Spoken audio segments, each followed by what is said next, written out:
Salve, salve, nação rubro-negra, aqui Marquinhos Assunção, chegando nessa sexta-feira para trazer as últimas informações, as principais notícias do Flamengo, assim como também fazer uma análise rápida do que foi Botafogo da Paraíba 0, Flamengo 1, Flamengo estreando na terceira fase da Copa do Brasil 2025. Porém, antes da gente trazer esse giro de notícias e fazer essa análise da vitória do Flamengo ontem, eu pediria a você, rubro-negro, que ainda não é inscrito no nosso canal, que se inscreva, que deixe o like, que compartilhe os conteúdos nas redes sociais e que, por fim, você ative o sininho das notificações para que o YouTube possa notificá-los de tudo que tiver acontecendo de novidade aqui no nosso canal. Dito isso, vamos às notícias do Mengão. E vamos começar o giro de notícias do Mengão falando um pouco da vitória ontem do Flamengo sobre o Botafogo da Paraíba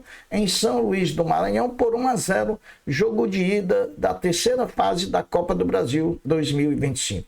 Primeiro, ressaltar o grande show e a grande presença da nação rubro-negra maranhense no estádio João Castelo, ontem fazendo uma festa como nunca tinha se visto no futebol maranhense. Botafogo 0, Flamengo 1, jogo de um time só, jogo de uma torcida só. O Botafogo foi para perder de pouco e perdeu de pouco, né? Foi competente no sistema defensivo e o Flamengo foi incompetente na hora de fazer gol. Porém, nada de que nos preocupe, nada que não nos faça entender que no dia 21 de maio, jogando no Maracanã contra o Botafogo, a gente não consiga, com esse mesmo time que jogou ontem diante do Botafogo da Paraíba, que a gente não consiga uma grande vitória. 35 mil pessoas estiveram presentes, proporcionando a maior arrecadação em valores absolutos do futebol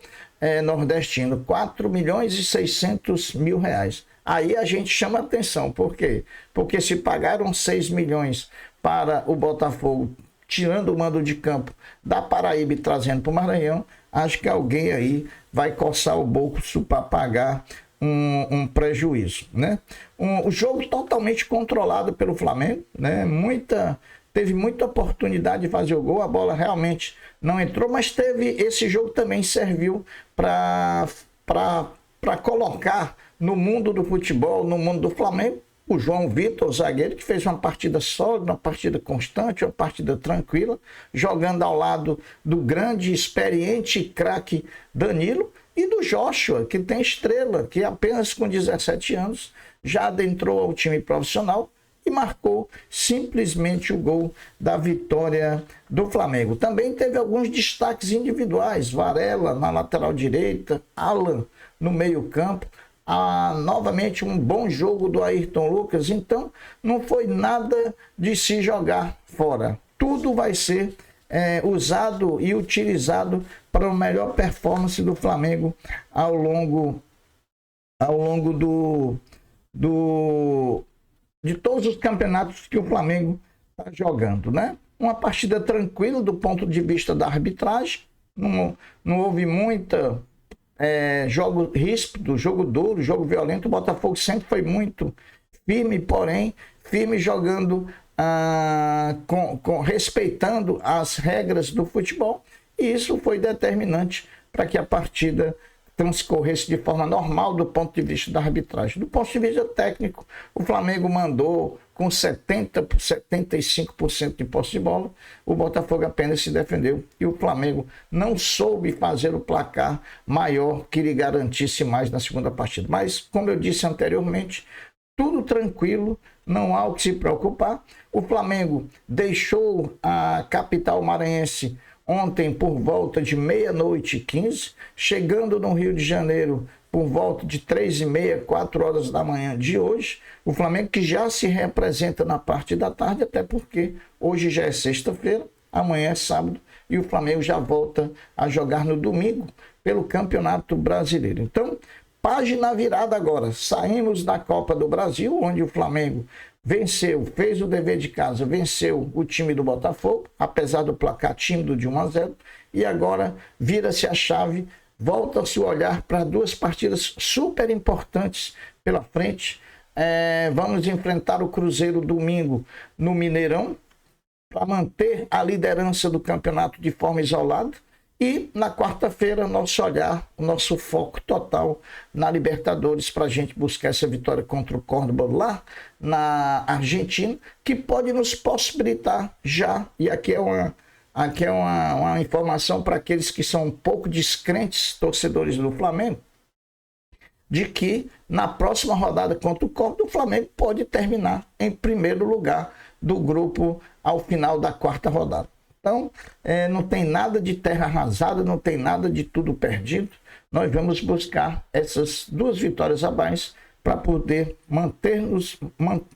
nos manter na liderança do Brasileiro contra o Cruzeiro e alcançar a liderança contra o Córdoba dentro do nosso grupo, da fase de grupo da Libertadores. 4.000 ingressos foi a carga de ingressos disponibilizadas pelo Cruzeiro para a torcida do Flamengo domingo no Mineirão, e eles foram vendidos rapidamente, né? Esgotou rapidamente. O Cruzeiro, adversário do Flamengo, ontem jogou pela Copa do Brasil contra o Vila Nova no Mineirão, venceu a partida, se eu não me engano, por 2-0 e utilizou seu time completinho, jogou completo. Provavelmente o time que jogou ontem, com a exceção do Gabigol, que jogou ontem, mas não deve ser titular contra o Flamengo, até porque o Leonardo Jardim deve reforçar ali o meio campo, ele não vai atuar com Gabigol e Caio Jorge na frente, então a expectativa é que entre ali alguém para reforçar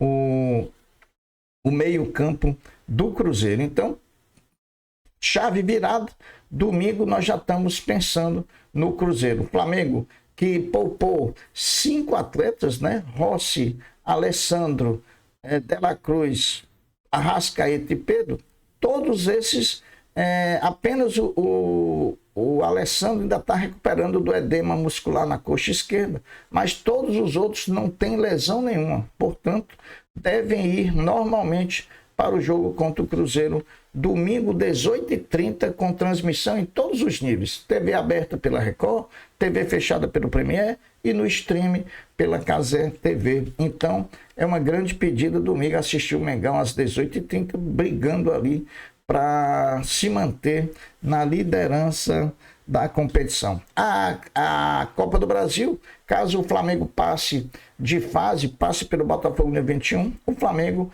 vai receber a quantia de 3.638.000.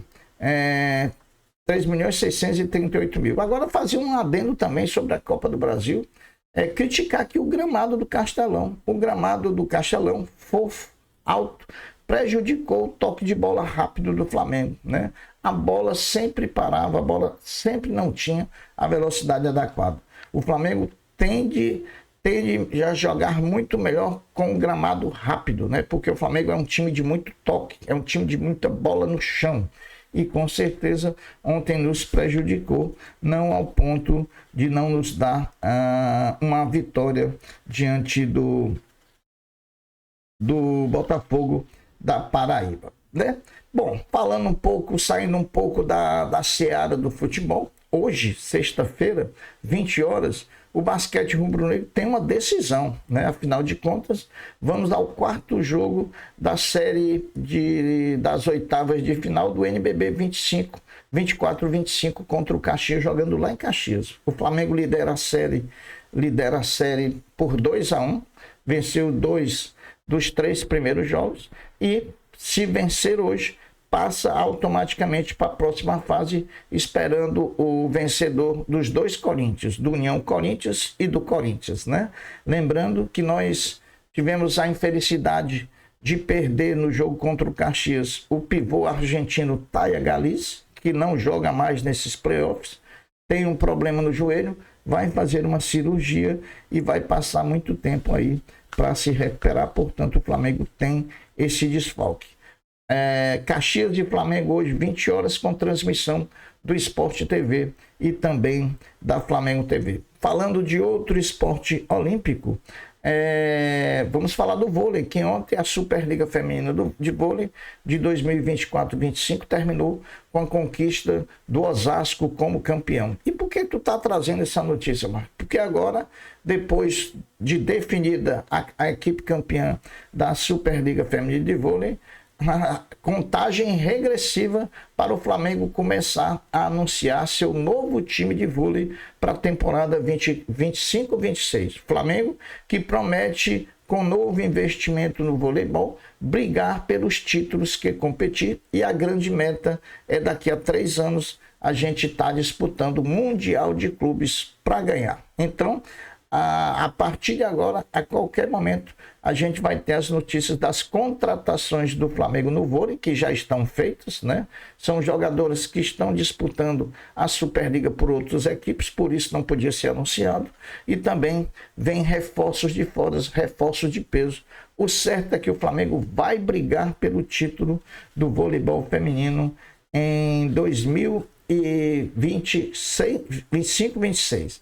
Bom, voltando ao futebol, né, depois de divulgar que vai abrir a venda dos ingressos para o jogo contra o Bahia no dia 10, é o primeiro jogo pós-jogo contra o Córdoba lá na Argentina. O jogo será no Maracanã dia 10 contra o Bahia. O Flamengo, ao anunciar a venda de ingressos, mostrou que baixou em R$20 valores absolutos o preço dos ingressos de inteira dos setores norte, sul, leste superior e leste inferior. Então, parece que o nosso presidente BAP gostou de ganhar um dinheiro bom jogando com o estado cheio, como foi contra o Corinthians, quando 67 mil pessoas estiveram presentes no Maracanã. Deixa eu ver aqui que a gente pode falar. Pronto. Sobre a partida contra o Cruzeiro, a comissão de arbitragem da CBF divulgou ontem que o árbitro desse confronto será o goiano Wilton Pereira aquele Wilton lá de Goiânia, que vai ser o árbitro da partida entre Flamengo e Cruzeiro, né? O Cruzeiro que, apesar de estar aí meio claudicante, mas tem 10 pontos no campeonato, 4 pontos só atrás do Flamengo. Uma vitória do Cruzeiro coloca o Cruzeiro ali bem pertinho do Flamengo na briga pelo campeonato, né? Sobre Bruno Henrique, a atualização sobre a questão do Bruno Henrique, o que houve de evolução foi que o Ministério Público autorizou passar as provas, a Polícia Federal passar as provas para o STJD analisar e aí decidir se vai reabrir o caso na esfera esportiva ou não. E também o Ministério Público negou o sigilo pedido pela família do Bruno Henrique para que tudo que acontecesse no processo ficasse em sigilo, só interessando as partes envolvidas, e o Ministério Público negou. Vai ser público, todo mundo vai ficar sabendo de tudo que está acontecendo. O Flamengo agora segue uma sequência de 2 jogos, de 3 que faria fora de casa.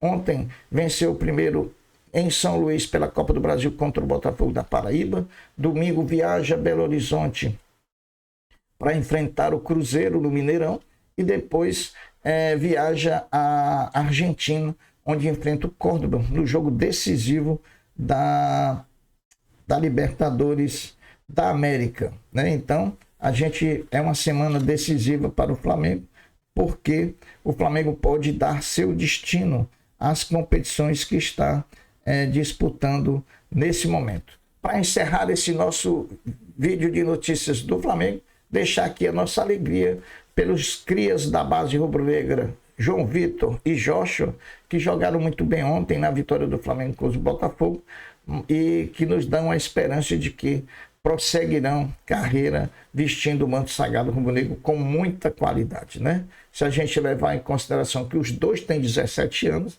a gente ainda fica muito otimista. E deixar o nosso otimismo aqui também para a partida contra o Cruzeiro. É outra partida, são outros jogadores, é o time titular, é a Arrascaeta descansado, é da La Cruz descansado, é Pedro descansado, né?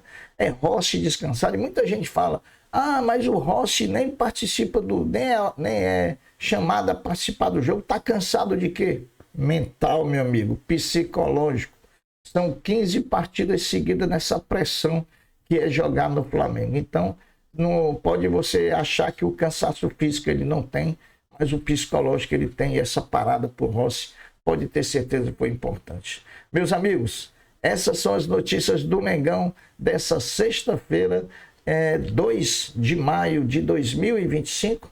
Agora, chave virada, o Mengão já está no Rio, vai começar a preparação e domingo nós vamos estar de volta enfrentando o Cruzeiro para nos manter na liderança do campeonato. Eu vou ficando por aqui, deixando um até breve, um até logo, dizendo fiquem todos com Deus, porque eu sempre estou com ele. Saudações rubro-negros. Fui. Tchau.